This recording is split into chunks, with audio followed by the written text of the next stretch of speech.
Answer का structure समझना है, just what is structure of answer. इससे आपको कंपोनेंट्स भी पता चल जाएंगे। ध्यान से देखिए, क्वेश्चन पिक कर लेते हैं। Past year, evaluate the challenges faced by Indian police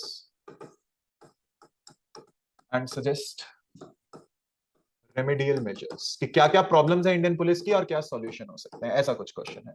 या लेट्स से एक सिंपल क्वेश्चन है, Indian police, diagram inverted commas में है, इंडियन पुलिस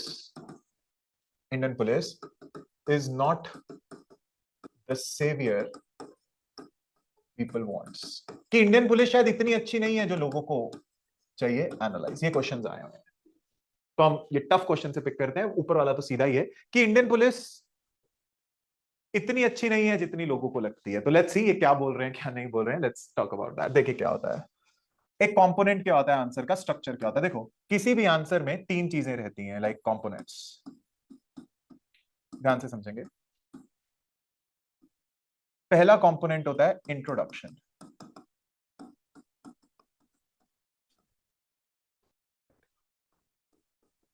दूसरा कंपोनेंट होता है बॉडी, एंड तीसरा कंपोनेंट होता है कंक्लूजन। ये आपको कोई भी बता देगा एक अच्छे आंसर में ये तीनों चीजें होनी चाहिए स्ट्रक्चर की, इंट्रोडक्शन, बॉडी और कंक्लूजन। पर इसमें लिखना क्या है, लेट्स सी इंट्रोडक्शन जो होता है वो आपके पूरे आंसर का 10 to 15% स्पेस लेगा, दैट इज 3 to 4 लाइंस। इतने लाइंस का इंट्रोडक्शन होता है। कंक्लूजन जो है आपके पूरे आंसर का 20 to 25% स्पेस लेगा। एक्चुअली आज तक आपने कभी कंक्लूजन कॉलेज में लिखा ही नहीं। अगर आपके कॉलेज में क्वेश्चन होता आप एंड में यही लाइन लिखाते, hence it is this, therefore there is this। पर कंक्लूजन बहुत इंपॉर्टेंट है क्योंकि इसके बाद मार्क्स मिलने वाले हैं। ये 4 से 6 लाइंस का होता है, और जो बच गया आपका 60 to 65%, that is your this part, जो भी आपका उसका टाइम होगा। अब लिखना क्या है एंड में वो भी देख लेते हैं। देखो, अगर आपको कोई भी क्वेश्चन आए, लेट्स से पहला इंट्रोडक्शन वाला क्वेश्चन आया हुआ है। देखो, आप कॉलेज में क्या करते हैं, अगर कॉलेज में आपको कोई क्वेश्चन आता है, व्हाट डू यू डू, आप यही लाइन दोबारा रिपीट कर देते हैं। लेट्स से आपसे कॉलेज में क्वेश्चन आता, आप क्या लिख देते हैं, Indian police is not the saviour what people wants. अब आगे देखते हैं। देखो, इंट्रोडक्शन में ध्यान से देखिए, never ever repeat the line, repeat the question. Why? जो आप स्कूल कॉलेजेस में करता है, व्हाई? अगर आपने वो लाइन ही रिपीट कर दी तो आंसर हो तो गया। भाई मैं आपसे पूछूं व्हाट इज योर नेम और आप कह दो नमन शर्मा, आंसर हो तो गया। आगे क्या पढ़ूं? आपसे यूपीएससी पूछ रहा है कि पुलिस अच्छी है या नहीं, और आप क्या कह रहे हो, पुलिस तो बहुत अच्छी है। हो गया आंसर। उस लाइन के जितने मार्क्स बनते हैं 0.1% वो दे देंगे आपको। प्लीज ये गलती ना करिएगा, कभी भी क्वेश्चन रिपीट ना करो। फिर क्या लिखना है, डिफाइन। या तो आप डिफाइन कर दो, डिफाइन द कॉन्सेप्ट जो पूछा गया है, इंडियन पुलिस होती क्या है, लॉ एंड ऑर्डर होता क्या है, या रिलेटेड कॉन्सेप्ट, या रिलेटेड कॉन्सेप्ट। या तो आप उस कॉन्सेप्ट को डिफाइन कर दो या उससे रिलेटेड किसी कॉन्सेप्ट को डिफाइन कर दो। आप उसका बैकग्राउंड भी दे सकते हैं इंट्रोडक्शन में 2 लाइनों का। ये नहीं करना।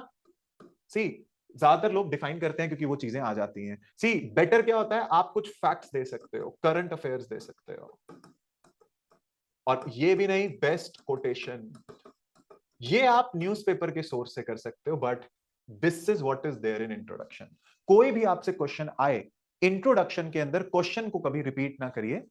आप या तो उससे रिलेटेड कॉन्सेप्ट को डिफाइन कर दीजिए, या उसका बैकग्राउंड दे दीजिए, या फैक्ट्स। जैसे ही आप ये नीचे वाली चीजें देते हैं आपका आंसर और अच्छा हो जाता है। ऐसी जैसे लेट्स से आपसे क्वेश्चन आया, आप इंट्रोडक्शन में क्या लिख सकते हैं कि Indian police, modern Indian policing system was born in 1861 after Indian police act, and it continues to function under this where main functions are law and order and investigation। तो आप देखिए, या तो आप डिफाइन कर दें या फैक्ट्स दे दें, current affair. Recently Indian police has been criticised for mishandling an investigation case, in this case there has been lot of corruption allegations against the police. तो या तो आप करंट अफेयर डाल दें या डिफाइन कर दें। Is the introduction clear? Is the introduction clear? एक आंसर के इंट्रोडक्शन में क्या होता है, यस और नो? जल्दी से, यस, यस। अब आते हैं बॉडी पे।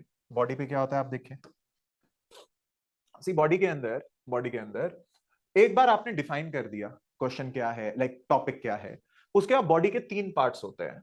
It has 3 parts, just pay attention. Part number 1, जिसमें आप देते हैं फर्स्ट व्यू, या पॉजिटिव्स, या 1 डायमेंशन, ऐसा कुछ प्रोज।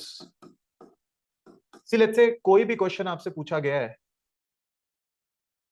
कोई भी क्वेश्चन अगर आपसे पूछा गया है, उसका या तो पॉजिटिव होगा या कोई डायमेंशन होगा। जैसे इकोनॉमी में क्वेश्चन आ जाए कि डेवलपमेंट को एनालाइज करो, तो उसके पॉजिटिव नेगेटिव नहीं होंगे, उसके आप डायमेंशन दे देना।